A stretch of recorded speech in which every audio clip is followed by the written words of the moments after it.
พาคุณผู้ชมมาดูความสวยงามริมฝั่งทะเลอันดามันค่ะเรามากันที่พิพิธภัณฑ์สัตว์น้ำราชมงคลศรีวิชัยตรังกันนะคะซึ่งที่นี่ถือได้ว่าเป็นอีกหนึ่งสถานที่ท่องเที่ยวที่ได้รับความนิยมของจังหวัดตรังนะคะและแน่นอนเลยนะคะอีกหนึ่งไฮไลท์ที่หลายคนบอกว่ามาแล้วต้องมาดูนั่นก็คือการแสดงโชว์แมวน้ำค่ะ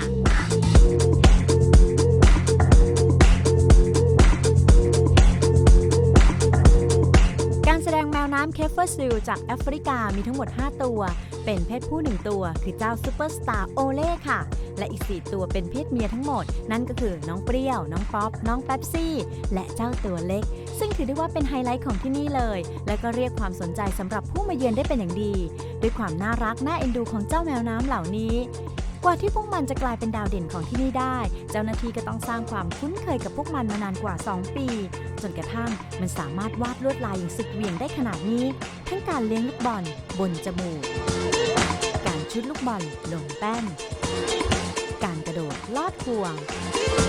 การควงตุ๊กตาทักทายคนดูการทำท่าเอียงอายและการถลายจนกระทั่งครูฝึกจะให้ของรางวัลเป็นปลาสดๆสมกับความเฉลียวฉลาดของพวกมันค่ะสำหรับพิพิธภัณฑ์สัตว์น้ำราชมงคลศรีวิชัยตั้งอยู่ภายในมหาวิทยาลัยเทคโนโลยีราชมงคลศรีวิชัยถือได้ว่าเป็นสถานที่ท่องเที่ยวทางการศึกษาที่น่าสนใจอีกแห่งหนึ่งของจังหวัดตรังเนื่องจากว่าได้มีการนำสัตว์น้ำชนิดต่างๆมาจัดแสดงและยังมีการจำลองแบบสภาพธรรมชาติได้อย่างลงตัวนับตั้งแต่วันแรกที่เริ่มเปิดมาจนถึงตอนนี้ก็กว่า10 ปีแล้วล่ะค่ะที่นี่มีการพัฒนาปรับปรุงมาเรื่อยทุกวันนี้มีสัตว์น้ำทั้งหมด15บ่อ46ตู้ขนาดตู้ก็ตั้งแต่1ลูกบาศก์เมตรไปจนถึง50ลูกบาศก์เมตรแล้วก็มีสัตว์น้ำทั้งหมด300ชนิดค่ะ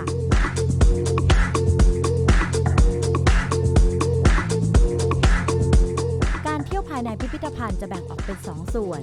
ผู้เที่ยวชมจะได้สัมผัสกับส่วนแรกนั่นก็คือพิพิธภัณฑ์แห้งค่ะเป็นบริเวณที่จัดโชว์สัตว์น้ำที่ตายแล้วไม่ว่าจะเป็นพยูนสัตว์อนุรักษ์คู่จังหวัดตรังหรือสัตว์ทะเลอื่นๆตลอดจนเครื่องมือจับปลาของชาวประมงพื้นบ้านค่ะ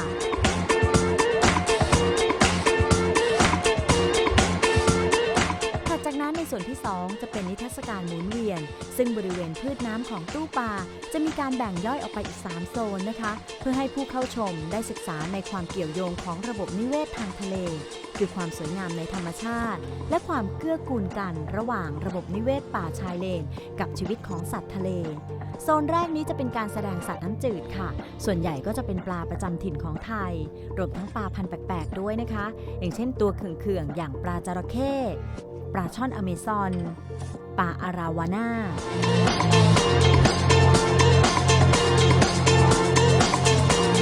สำหรับโซนที่2นี้ก็เป็นการแสดงสัตว์น้ำกร่อยค่ะมีทั้งกั้งกุ้งปูสุดท้ายเลยเป็นโซนที่3การแสดงสัตว์น้ำเค็มในแนวปะการังและแนวชายฝั่งซึ่งส่วนใหญ่ก็จะพบได้ในทะเลไทยและเคยมีชุกชุมมากในทะเลอันดามันอย่างเช่นฉลามครีบดำปลาหมอทะเลปลาเก๋าหรือแม้แต่ปลาสวยงามอย่างปลาการ์ตูนที่มีชุกชุมเหลือเกินในทะเลตรังค่ะ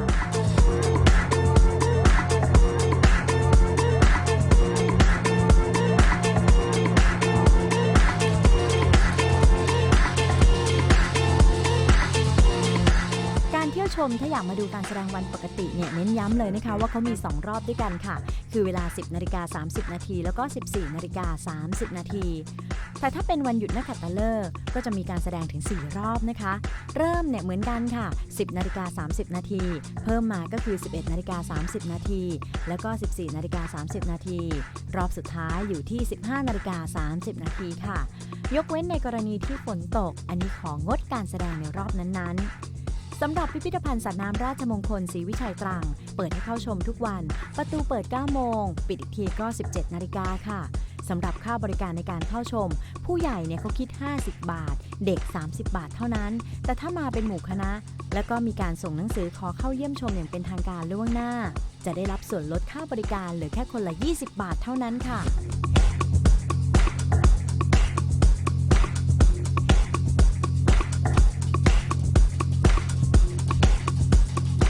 นับได้ว่าเป็นอีกหนึ่งสถานที่ท่องเที่ยวสำหรับผู้ที่มาเยือนตรังแล้วไม่ควรพลาดกันเลยนะคะกับพิพิธภัณฑ์สัตว์น้ำราชมงคลศรีวิชัยตรังค่ะมาดูความน่ารักแสนรู้ของเจ้าแมวน้ำเหล่านี้กันนะคะวันนี้หมดเวลาแล้วค่ะต้องลาคุณผู้ชมไปก่อนนะคะสวัสดีค่ะ